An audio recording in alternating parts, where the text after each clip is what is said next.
जय माता की मित्रों। शतभिषा नक्षत्र में का समापन हो रहा है। सब ग्रहों की चर्चा हमने कर ली। केवल राहु केतु के विषय में आज ये पाठ है। और राहु केतु के विषय में जहाँ तक आपने सब पाठों को अगर सुना है तो आपको पता होगा कि उनके ऊपर बाकी ग्रहों की दृष्टियों क्या के विषय में वीडियो हमारा नहीं बनाया हुआ है, क्योंकि पुस्तक में नहीं लिखा गया है। हाँ, हम अपने अनुसार जो पार्ट देते हैं वो उसका जो वीडियो का नेक्स्ट पार्ट होता है उसके अनुसार हम बहुत कुछ बताते हैं और कोशिश करते हैं कि आपको क्लियर हो कॉन्सेप्ट कोई भी चीज का समझने के लिए।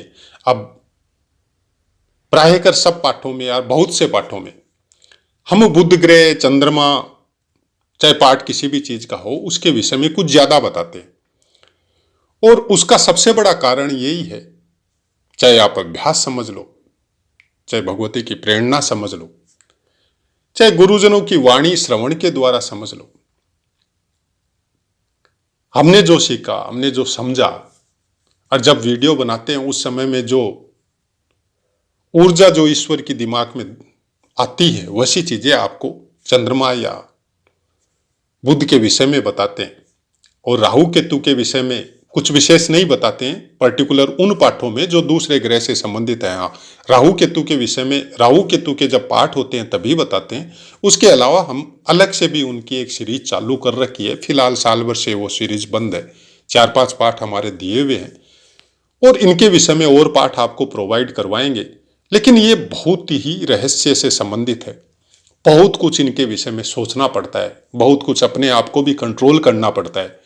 और जहां तक हम बात करें कि कोई भी पाठ आपको हम कभी भी लिख के नहीं बोलते, वो तो आप जब वीडियो सुन रहे हैं तो आपको पता होगा कि हम कुछ पाठ इसी तरह से बताते हैं कि हम पहले से कोई कुछ भी प्रिडिक्ट नहीं करते, न हम कोई लिख के आपको चीजें पहले लिखें उसके बाद में आपको एज लाइक टीचर की तरह हम बताएं, वैसा हमसे नहीं होता है। ये हमारी आप कमी समझ सकते हो। राहुदेव प्रथम चरण में कुछ अलग तरह की ऊर्जा आपके शरीर में देते हैं और बाकी ग्रहों से अगर कोई ऊर्जा आपको ठीक अच्छी नहीं मिल रही है तो वो कुछ ज्यादा हीटिंग, जिसको गर्मी का प्रकोप बोल सकते हैं, या कुछ मतलब जैसे बुखार बोला जाता है ना कि आपका बीपी बहुत हाई रहता है या शरीर आपका गर्म रहता है, वैसी कुछ चीजें हो सकती है। लेकिन अगर बाकी ग्रहों की ऊर्जा भी अच्छी है, खासकर चंद्रदेव की या गुरुदेव की भी दृष्टियां वगैरह पड़ रही है कहीं से, तो फिर उस पर कंट्रोल हो जाता है। नहीं तो फिर शतभिषा नक्षत्र में राहु अगर प्रथम चरण में बैठता है तो ऊर्जा का लेवल गर्मी के प्रकोप की तरह हो जाता है, शरीर एनी टाइम हीटिंग रहता है आपका। ऐसा कुछ देखने को मिल सकता है एज पर बुक। हकीकत में कैसा होता है वो नेक्स्ट पार्ट में हम लोग चर्चा करेंगे। दूसरा चरण, गुरु की दृष्टि हो तो बहुत अच्छे फल मिलते हैं और बहुत ऊंचे पद तक जा सकता है। तीसरा चरण, शनिदेव के साथ अगर युति हो जाए, क्योंकि शनिदेव आपके कुंभ राशि का स्वामित्व है उनके पास और शतभिषा नक्षत्र के चारों चरण कुंभ राशि में आते हैं। कुछ उदार प्रवृत्ति का होता है, लेकिन काम धंधे के प्रति अगर शुरू से उनकी लाइन अच्छी नहीं डाली गई तो ये फिर ये नहीं सोचते हैं कि कौन सा काम सही है और कौन सा काम गलत है। ये काम से संबंधित सोचते हैं, लेकिन प्रवृत्ति बाकी ग्रह डिसाइड करेंगे या आपके संस्कार डिसाइड करेंगे या परिवार के नियम डिसाइड करेंगे। उनको जैसे काम में आप लगा दो उसी काम में ये उत्तरोत्तर उन्नति करते चले जाएंगे। लेकिन सर्टेन पीरियड तक आप इनको चेंज कर सकते हैं। एक बार किसी लाइन में इनको घुसा दिया और इन्होंने आपसे ही देख समझ के आपके पद चिन्हों पे चलते हुए अपने बुजुर्गों के और उसी के अनुसार आगे बढ़ गए तो फिर ये चेंज होना इनका थोड़ा मुश्किल हो जाता है, क्योंकि यहां पे राहु देव कुछ ज्यादा ऊर्जा लेके बैठे हुए होते हैं। चतुर्थ चरण कुछ जरूरत से ज्यादा स्ट्रगल देता है और अगर चंद्रमा के साथ हो जाए तो माता पिता के लिए थोड़ी प्रॉब्लम हो सकती है। काल पुरुष की कुंडली अनुसार दशम स्थान में बैठेंगे और चंद्रमा भी अगर साथ हो जाए तो जाहिर सी बात है फिर चंद्रमा यहां वीक हो जाता है। वैसे भी दशम स्थान में चंद्रमा को कुछ अच्छा नहीं बोला जाता है, लेकिन अब आपका लग्न क्या है, उसके ऊपर बहुत कुछ डिपेंड करता है। और केतु देव के विषय में यही बताया गया है, शतभिषा नक्षत्र में अगर केतु देव हो तो कुछ अच्छा फल नहीं देते। उसका अब पार्ट हम लोगों का दूसरा चालू हो गया, पुस्तक की बात हम लोगों ने कर ली है। उसका सबसे बड़ा कारण जहां तक हम समझते हैं वो यही होता है कि शतभिषा नक्षत्र भयंकर ऊर्जा का नक्षत्र है। अगर आप धार्मिक हो जाते हैं, अगर आप सब चीजों को मैनेज करना सीख जाते हैं और शुरू से आपकी प्रवृत्ति कुछ इस तरह की रहती है कि आप हर चीज को लोगों के अनुसार या अपने सत्कर्म के अनुसार या धार्मिक पुस्तकों का अध्ययन करके कोई चीजें कर रहे हैं, तो फिर केतुदेव के खराब फलों में न्यूनता आनी चालू हो जाती है। केतुदेव क्या बोलते हैं कि अपनी ऊर्जा को सही तरीके से कोई काम में लगाइए। अब मान लीजिए केतुदेव दशम स्थान में प्रायकर अच्छा नहीं बोला जाता, लेकिन आपने अपनी लाइन थोड़ी अध्यात्म की तरफ ले गए, थोड़ी योग ध्यान साधना उसकी तरफ ले गए, तो फिर केतुदेव यहां पे बहुत अच्छे फल प्राप्त करवाता है। और कहीं से भी अगर गुरुदेव की दृष्टि आ गई इनके ऊपर, या लग्नेश की दृष्टि आ गई, या नवम स्थान के स्वामी की दृष्टि आ गई आपके लग्नानुसार, तो फिर केतुदेव के फलों में बहुत कुछ बदलाव होता है। और वो बदलाव हमेशा पॉजिटिव होता है।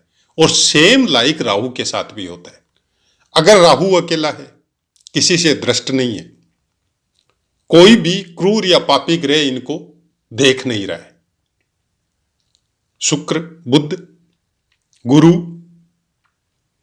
अच्छे बल के साथ चंद्रमा, शुभ चंद्रमा जिसको बोला जाता है, उसकी अगर दृष्टि पड़ रही है, इन चारों में से कोई भी चरण की दृष्टि, चाहे एक चरण दृष्टि, चाहे दो चरण दृष्टि, चाहे तीन चरण दृष्टि या संपूर्ण दृष्टि, तो फिर राहु आपको वहां पहुंचा देता है जहां पे आदमी को आपको देखने के लिए अपनी गर्दन को 180 डिग्री तक घुमाना पड़ता है, इतना ऊपर तक लेके जा सकता है। आप देखिएगा बहुत बड़े बड़े जितने भी इंडस्ट्रियलिस्ट हो या धनी मानी आदमी हो या जुआ सट्टा से या शेयर बाजार से बहुत पैसे कमा के ऊपर तक गए हो, उनके राहुदेव दशम स्थान में और शतभिषा नक्षत्र में भी मिल सकते हैं आपको। लेकिन बस वही बात है कि वहां पे उनके ऊपर दृष्टि भी कहीं न कहीं से आ रही होगी, चाहे एक चरण दृष्टि हो, चाहे दो चरण हो, चाहे तीन चरण हो, और चाहे संपूर्ण दृष्टि हो। ऐसी कुछ चीजें इसलिए बोली जाती है कि राहु देव शतभिषा नक्षत्र में बैठ के आपको किसी भी लाइन में लेके जा सकते हैं। आप जिस लाइन का चुनाव आप करेंगे उसी लाइन में वो आगे बढ़ाएंगे आपको। ये भयंकर मेहनत करेंगे और मेहनत करने के बाद भी आपके शरीर में थकान का लेस मात्र भी अंश नहीं होगा। मतलब आपका मशीन, आपकी जो शरीर, जिसको हम लोगों को जो प्रारब्ध के भोग भोगने के लिए जो प्राप्त हुई है जो मशीन, उस मशीन का कुछ रूपांतर इस टाइप से होता है ऐसे इंसानों का कि इनको पीड़ा का या थकान का आभास नहीं होता है। अब ऐसे इंसान अगर किसी के अंडर में काम करें जो कि इनका भला चाहता हो, तब ऐसे इंसान उसको भी और खुद भी बहुत ऊपर तक की प्रोग्रेस करता है। तो जहां तक बात हो शतभिषा नक्षत्र में अगर राहु देव बैठे हुए हैं या केतु देव बैठे हुए हैं, ऐसे इंसान को कोशिश कीजिए कि वो कोई अच्छे आदमी के सानिध्य में रहे, अकेले नहीं रहे। और अकेले रहे तो जन्मपत्री में ये जरूर देख लीजिए कि शुभ ग्रह की कहीं से कोई दृष्टियां आ रही है या नहीं आ रही है। और शुरू के कम से कम 20-25 साल तक अच्छे चरित्र, अच्छा आचरण परिवार के द्वारा इनको प्रोवाइड करवाना बहुत ज्यादा जरूरी होता है। हाँ, ये बात सच है, ऐसे आदमी हार्ड वर्कर होते हैं, टेक्निकल चीजों में बहुत आगे तक जाते हैं। कंप्यूटर साइंस हो, IIT हो या स्पेस टेक्नोलॉजी हो, बहुत ज्यादा प्रोग्रेस करते हैं। मतलब इनके दिमाग में एनी टाइम कुछ तरंगे उठते रहती है, हर समय ये शांत नहीं रहते, कुछ न कुछ इनके दिमाग में उपजते रहते। बहुत जबरदस्त इमेजिनेटर होते हैं। किसी भी चीज की कल्पना कुछ इस तरह से साकार कर देते हैं, आपको पर्दे के ऊपर हो चाहे आपको टेक्नोलॉजी के माध्यम से हो, कि आप आश्चर्य कर लेंगे। तो ऐसा कुछ राहु देव का माया यहां पे शतभिषा नक्षत्र में प्रकट होता है, और ये मतलब बहुत कुछ प्रदान करवाता है आपको। ऐसी ऐसी चीजें, इनके अंदर ऐसी शक्तियां कुछ डेवलप हो जाती है, खासकर मस्तिष्क में, कि जो चीजें आम आदमी सोच भी नहीं सकता, वो ये लोग अपने अवचेतन मस्तिष्क में देख सकते हैं और उसको क्रिएट भी कर सकते हैं। तो आशा है मित्रों पाठ समझ में आया होगा। अपनी वाणी को विराम देते हैं, आपसे आज्ञा लेते हैं। जय माता की।